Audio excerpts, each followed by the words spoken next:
আলহামদুলিল্লাহ ওয়াকাফা ওয়াসসালামুন আলা ইবাদিহিল্লাযিনা ইসতাফা আম্মা বাদ ফাআউযু বিল্লাহি মিনাশ শাইতানির রাজিম বিসমিল্লাহির রহমানির রহিম। সুপ্রিয় ইউটিউবের বন্ধুরা, আশা করি আল্লাহর অশেষ মেহেরবানিতে আপনারা সকলে ভালো আছেন। আলহামদুলিল্লাহ, আমিও ভালো আছি। প্রতিদিনের ন্যায় আজকে একটা ভিডিও আসবে আপনাদের সম্মুখে, অনেক গুরুত্বপূর্ণ একটি ভিডিও। আজকের ভিডিওতে যে বিষয় নিয়ে কথা বলবো সে বিষয়টি হচ্ছে, স্ত্রী যদি স্বামীর বাড়ি থেকে পলায়ন করে তাহলে ওই স্ত্রীকে পুনরায় আনার জন্য ছোট্ট একটি তদবির বলবো, তদবির বিষয়ে পরামর্শ দেব। ওইটার মাধ্যমে অতি দ্রুত সেই স্ত্রী তার বাবার বাড়ি থেকে পলায়ন করে আবার নিজের স্বামীর বাড়ি চলে আসতে বাধ্য হবে। তো এই বিষয় নিয়ে কথা বলবো, আর হাতে নাতে তাবিজের পরামর্শ দেব কিভাবে করতে হবে। তো ভিডিওটি শেষ পর্যন্ত দেখবেন, অনুরোধ রইল। তো প্রিয় ভাই এবং বোনেরা, যারা আমার চ্যানেলে নতুন আসছেন তারা সকলে আমার চ্যানেলটি সাবস্ক্রাইব করে যাবেন, যদি আপনার ভালো লাগে সব দিক দিয়ে দেখে। আর যদি ভালো না লাগে তাহলে আস্তে আস্তে করে ভালো লাগবে অবশ্যই। আর যারা পুরাতন ভাই ব্রাদার যারা আছেন, যারা আমার চ্যানেলটি অলরেডি সাবস্ক্রাইব করে রাখছেন, তাদেরকে আমার ভালোবাসা এবং অভিনন্দন। তো প্রিয় ভাই এবং বোনেরা, এটা কিভাবে করবেন? তো প্রথমত আমাদের যাদের স্ত্রীগণ আছে, যদি এরকম হয়ে থাকে যে স্বামীর বাড়ি থেকে পলায়ন করছে, অন্য কোথাও অন্য কোনো পুরুষের সাথে চলে গেছে, এরকম যদি হয়ে থাকে, অথবা কোনো স্ত্রী তার স্বামী তার খোঁজখবর নেয় না, তাকে ফেলে রেখে চলে গেছে, অন্য কোনো নারীর সাথে বিবাহ করে অন্য কোনো সংসার করতেছে, এরকম যদি হয়ে থাকে তাহলে ওই স্বামীকে ফিরাই আনার জন্য, ওই স্ত্রীকে ফিরাই আনার জন্য ছোট্ট একটি তাবিজ, যেই তাবিজটা আমি বলবো যেই নিয়মে, ওই নিয়মে করলে আপনি অবশ্যই ফলাফল পাবেন।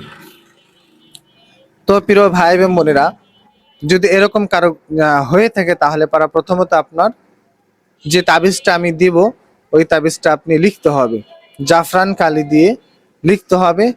শনিবার অথবা মঙ্গলবার, শনিবার অথবা মঙ্গলবার, এই দুদিন ফজর অথবা জোহরের নামাজের পরে, ফজরের নামাজের পরে অথবা জোহরের নামাজ পড়ে জায় নামাজে বসে একটা টুল নিয়ে, টুলির পারে পরিষ্কার একটা খাতা নিয়ে, তারপরে জাফরান কালি ধারা এই তাবিজটা লিখবেন।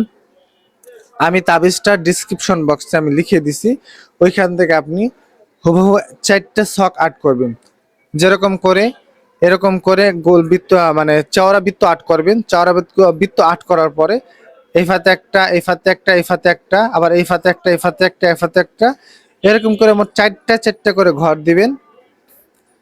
4টা করে ঘর দিলে কয়টা হয়? একটা 4 4 16টা ঘর হয়। এরকম করে 16টা ঘরে, এই 16টা ছকে আরবি যে এইটা দেওয়া আছে ডিসক্রিপশন বক্সে, ওইখান থেকে এগুলো উঠাবেন, ওইখানে লিখবেন জাফরান কালি ধারা লিখে। 2টা তাবিজ দিব আমি, 2টা তাবিজ লিখবেন, লিখে এরপর আপনি একটা জঙ্গলে পুঁতে রাখবেন। আর একটা হচ্ছে যে বাড়ির চারিপাশে যে কোনো এক জায়গায় মাটির নিচে পুঁতে রাখবেন।